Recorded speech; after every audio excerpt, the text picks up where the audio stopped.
Máme za sebou jedno naozaj veľmi príjemné stretnutie s krajanmi, s rodákmi alebo ľuďmi, ktorí sami seba nazývajú priateľmi Slovenska, pretože máme aj takých, ktorí možno nemajú úplne korene prepojené so Slovenskom, ale stali sa našimi ambasádormi alebo našimi honorárnymi konzulmi a robia naozaj v rôznych štátoch, Spojených štátov pre Slovensko veľmi veľa. Boli to veľmi príjemné stretnutia. Stretol som tu napríklad študentov, ktorí teraz končia Georgetownskú univerzitu a chcú sa vrátiť naspäť na Slovensko od septembra, pracovať, jeden z nich dokonca na ministerstve zahraničných vecí.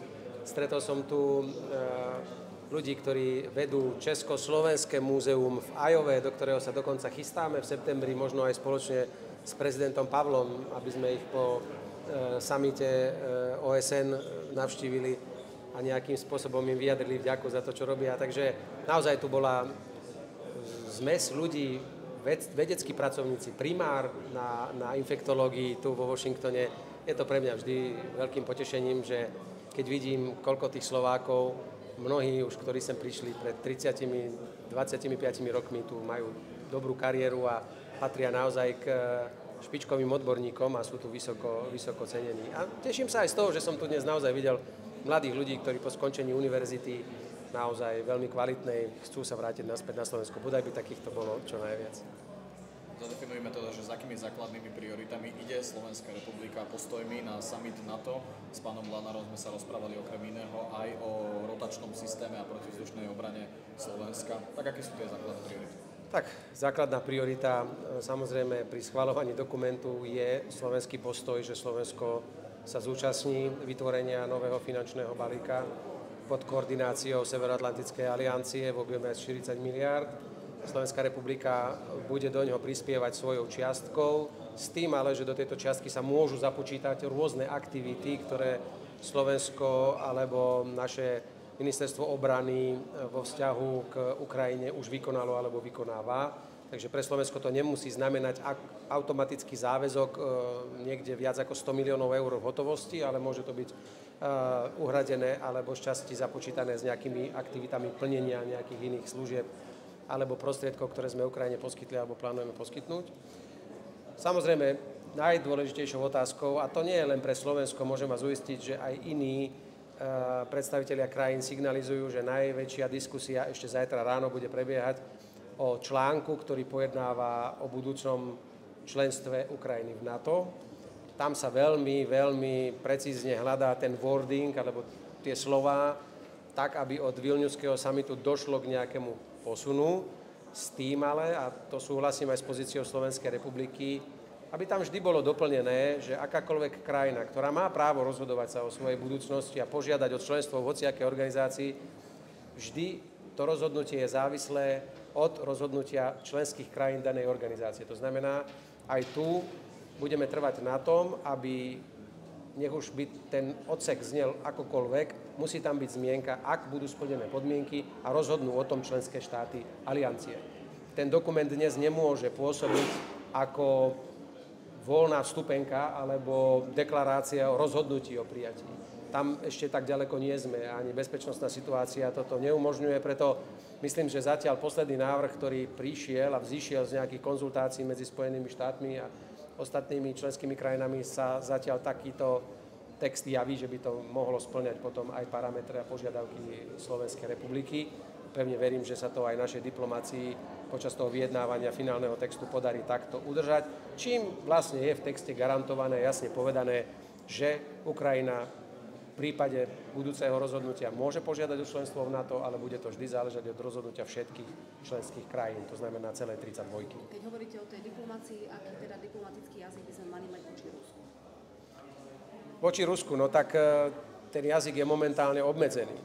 Ale myslím si, že ak chceme pokračovať v aktivitách, ako bol švajčiarsky mierový summit a ďalšie iné krajiny avizujú, že by chceli pokračovať v takýchto stretnutiach, myslím si, že ďalšie stretnutie bez účasti predstaviteľov Ruskej federácie, to už jedno na akej vysokej diplomatickej úrovni, je odsúdené na zánik. Ak chceme hovoriť o mieri alebo o zastavení palby a následnom vyjednávaní potom usporiadania tej celej situácie, zdá sa, že bez diskusí a rozhovorov s obidvoma stranami konfliktu. Jednoducho tie rozhovory by boli zbytočné, ak budú vedené len s Ukrajinou.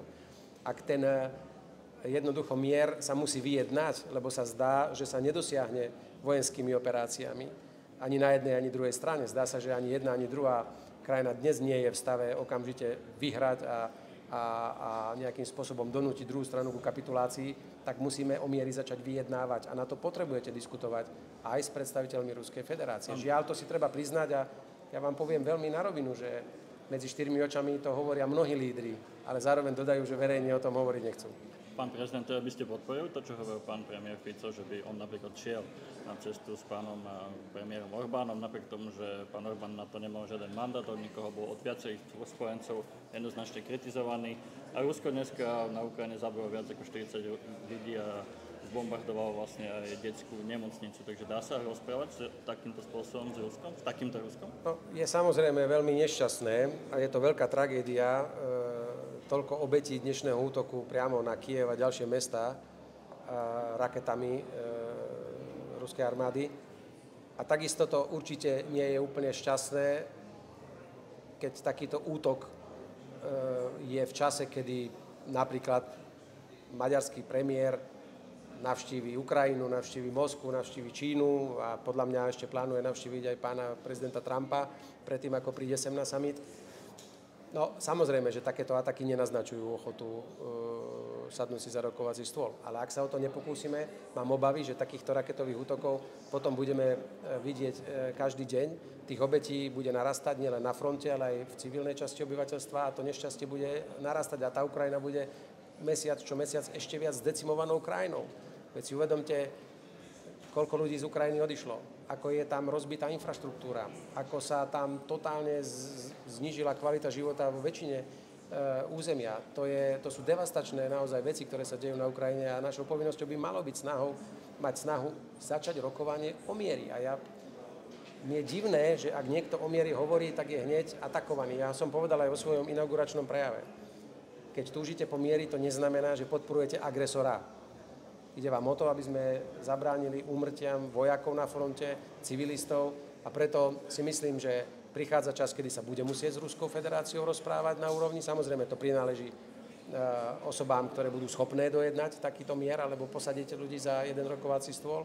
A na druhej strane, samozrejme, treba vytvárať prostriedky, aby Ukrajina, keď sadne za takýto rokovací stôl, tam sedela minimálne ako nejaký rovnocenný partner, ktorý bude cítiť za sebou nejakú oporu spojencov v tom, aby nesedela za rokovacím stolom porazenecky, ale aby tie rokovania mohli byť aspoň ako tak primerane rovnocenné. Preto musíme ísť podľa mňa ruka v ruke, nejaké aktivity pomáhať Ukrajine naďalej, ale na druhej strane robiť všetko preto, aby sa zastavila palba a potom sa následne rokovaniami rozhodlo, aké bude potom ďalšie usporiadanie, aj územnoprávne, aj ďalšie, ale to môže trvať roky, ale nemusia sa tam tí ľudia zabíjať a nemusí sa ten front posúvať, pretože žiaľ sa posúva stále bližšie a bližšie na západ.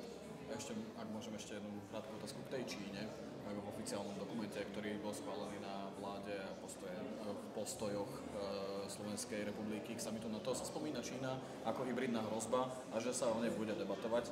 Zároveň, ale teda Slovenská republika vysiela signály, že by chcela nadviazať lepšie diplomatické vzťahy s Čínou, tak nie je to v kontre? Viete, Čína je veľmoc a hrá významnú úlohu v celkovej geopolitike dnešnej doby. Minulý týždeň bol na 4-dňovej pracovnej ceste poľský prezident Duda, ktorý navštívil Čínu a dnes sme sa o tom na 4 oči veľmi veľa rozprávali. Keďže to bolo na 4 oči, nemôžem vám rozprávať detaily. A keď tam môže chodiť poľský prezident, ja vítam, že sa chystá možno na jeseň alebo ku koncu roku možno návšteva premiéra do Číny, pretože Čína je dnes aj významným investorom. Predsa sme len pred niekoľkými týždňami oznámili jednu z najväčších investícií v histórii Slovenska do výroby batériek spoločnosti Gotion, niekde pri Šuranoch. Takže tam tie ekonomické väzby sú. Samozrejme, že v oblasti technologických záležitostí, ako je 5G alebo telekomunikačné prostriedky a tak ďalej, tam samozrejme trváme na garanciách technologickej bezpečnosti. Ja nie som zástanca označovania konkrétnej technológie, konkrétnej krajiny. Nerobil som tak ani ako premiér. Ja keď sa hovorilo o možnosti, že niekto môže zneužiť telekomunikačné prostriedky alebo zariadenia pre telekomunikačných operátorov, vždy som povedal, že musíme nastaviť technické kritériá, ktoré budú garantovať bezpečnosť, ale nie rozhodovať o tom, že z tej krajiny sú nebezpečné a z inej krajiny sú bezpečné. Oni väčšinou sú nebezpečné zo všetkých krajín. Vždy v sebe obsahujú nejaké tie zadné dvierka, cez ktoré sa do tých systémov dá vstupovať. Takže v tomto prípade s Čínou treba rozprávať. Čína je veľký geopolitický hráč, Čína je prítomná svojimi investíciami na Slovensku a preto si nemyslím, že aj napriek deklaráciám nejakých medzinárodných dokumentov alebo aj vládnych, kde sa ukazujú alebo identifikujú nejaké hrozby hybridné, voči tým sa treba brániť, treba ich evidovať, ale na tej hospodárskej a ekonomickej časti Slovensko ako malá ekonomika je závislé od dobrých vzťahov tak s Čínou, ako s Indiou, alebo s krajinami Latinskej Ameriky a ďalšími novými trhmi. To je podľa mňa naša budúcnosť a myslím si, že taká rozumná, vyvážená zahraničná politika na všetky 4 svetové strany, ak teraz opomínam vojnový konflikt, je to najlepšie, čo Slovensko môže robiť. Vždy sme to tak robili predtým a myslím si, že sme vtedy boli vždy úspešní. Ak dovolíte, aby som sa ešte vrátil k tej Ukrajine, pri príležitosti samitu sa zúčastníte aj na bilaterálnom rokovaní s ukrajinským prezidentom. Môžete naznačiť, o čom sa budete zhovárať, respektíve zaznie z vašej strany možno aj nejaká kritika, možno aj za ten tvrdší jazyk, ktorý zvolil Volodymyr Zelenský v Lani vo Vilniuse na samite? No ja sa v prvom rade chcem opýtať pána prezidenta, aby mi naozaj povedal veľmi úprimne medzi 4 očami, ako on vidí tú situáciu, pretože ja nejaké čiastkové informácie mám, niečo nám prezentoval na samite v Bruseli pred týždňom, ale by ma zaujímal naozaj jeho reálny pohľad, realistický na to, ako si myslí, že sa najbližšie týždne alebo mesiace budú na tom fronte vyvíjať, ako v skutočnosti prebieha pomoc, lebo z časti pán prezident veľmi ostro kritizuje krajiny, že tá pomoc je viac deklaratórna ako reálne fyzicky doručovaná, čo samozrejme potom spôsobuje problémy. Budeme ale hovoriť aj o tom, že aké sú vzťahy medzi Slovenskom a Ukrajinou, ako Slovensko pomáha zabezpečovať energeticky samotnú Ukrajinu, že sme jeden z najvýznamnejších dodávateľov elektrickej energie.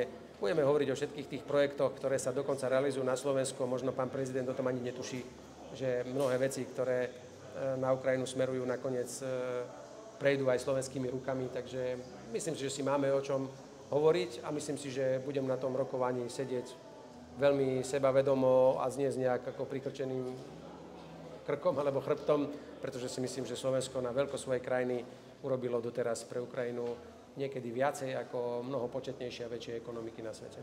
A ešte by som sa možno vrátil k tomuto príhovoru, ktorý ste tu mali. Ste povedali, že by v najbližších rokoch mohlo byť Slovensko mostom medzi Západom a Východom. Ako si to teda vysvetliť, ako to dosiahnuť? Viete, Slovensko svojou takou rozvážnou politikou, ktorá niekedy je mu vyčítaná, že sa hneď neprikláňame do nejakého tábora, ale že niekedy chceme mať vzťahy na obe strany, je podľa mňa do budúcna výhodou. Pretože raz príde tá doba, kedy sa budú musieť obnoviť zase naše diplomatické aj ekonomické vzťahy s východnou časťou aj Európy a respektíve západnou časťou Ázie, myslím aj Ruskú federáciu a krajiny okolo. A tamto Slovensko tým, že zastáva vždy takú nejakú rozumnú, vyváženú polohu, môže byť akceptovanou krajinou, ktorá môže byť krajinou, ktorá zblíži opäť Západ s Východom. A hovoril o tom dokonca aj nuncius, aj pápež František, ktorý dokonca Slovensko označil za krajinu, ktorá môže byť mostom. Takže myslia si to aj iní, nielen ja osobne a preto ja nie som kritikom takej rozvážnej a pokojnej diplomácie, akú dnes predvádza aj pán minister zahraničných vecí, pretože raz to môže byť devízou, ktorú Slovensko môže veľmi dobre zúročiť na medzinárodnom poli. Netreba byť hneď ukričaný, netreba byť hneď veľký jastrab, treba niekedy počkať, analyzovať situáciu, možno menej hovoriť a nakoniec to môže priniesť výsledky. A ja som naozaj fanúšikom takej rozvážnej zahraničnej politiky, nie extrémnej na jednu alebo na druhú stranu. To Slovensku vždy svedčalo a Slovensko aj z geografickej polohy môže takouto rozumnou diplomáciou do budúcna z toho veľmi veľa vyťažiť. Ďakujeme.